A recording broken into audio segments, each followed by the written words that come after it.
I told him, I said, look, I want to do it.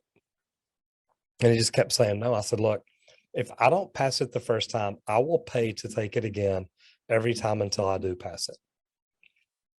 And he just looked, he said, okay. He said, I'll let you do it. So I signed up. I had one of the secretaries there sign me up and pay for it, order me the LEED AP book. And when it came in, Caesar, I thought I was reading Russian. I opened it up and I mean, nothing made sense. And I'm like, what did I get myself into? I actually want to start with one that our own chief learning officer, Juan Garcia, he really wanted to ask you this question because he's very into clean energy, sustainability, those kinds of things. So he wanted to know, I want to know what LEED means.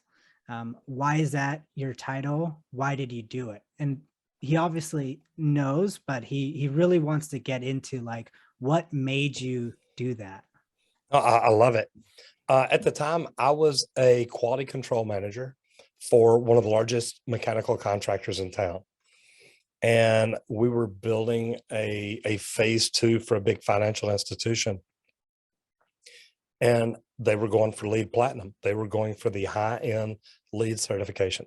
So LEED stands for Leadership in Energy and Environmental Design.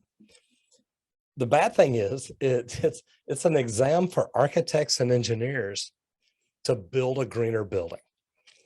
And with me being the quality control manager on this project, I was the one that all the LEED paperwork had to go through. So I wanted to learn more about it.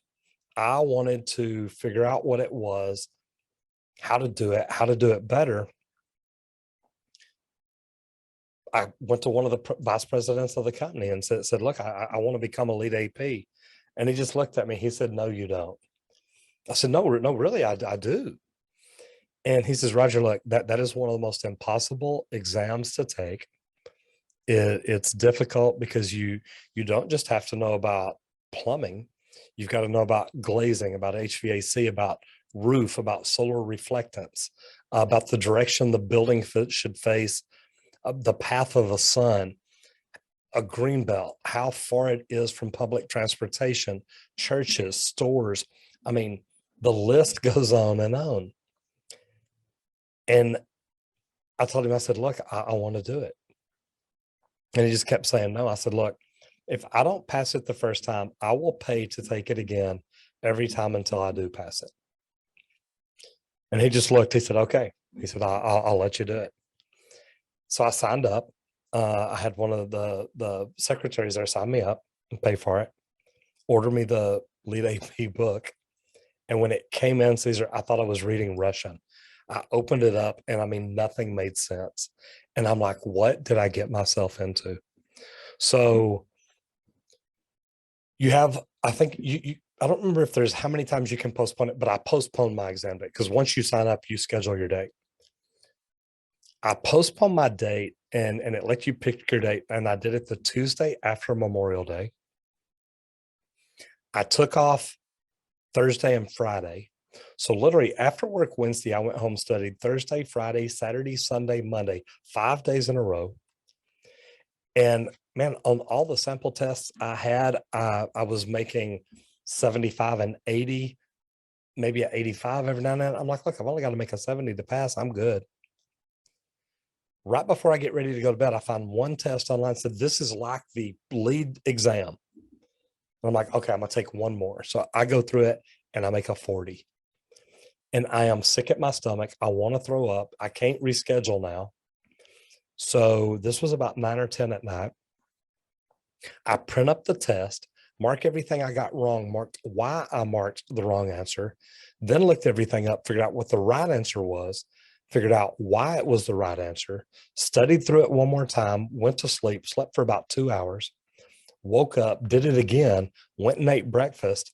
And then whenever I pull into the testing facility, I've got I don't remember which truck I had then, but I'm backing up into my parking spot and I slide the backside of my truck right next to a concrete column for about 3 feet. And I just sat there. I thought, you know what? I'm not even going to move. I'm going to sit here and read through my notes again. I'm going to go and take my test. The test is about 2 hours, 2.5 hours. And I don't remember, it's been a while. It feels like it was 20 hours, but I took my test and I passed it. And I was so excited because I believe that we should all be looking at building a greener world. And what made me originally start thinking about that, I went to a plumber's continuing education meeting. We in Texas, we have to do CE every year for our license.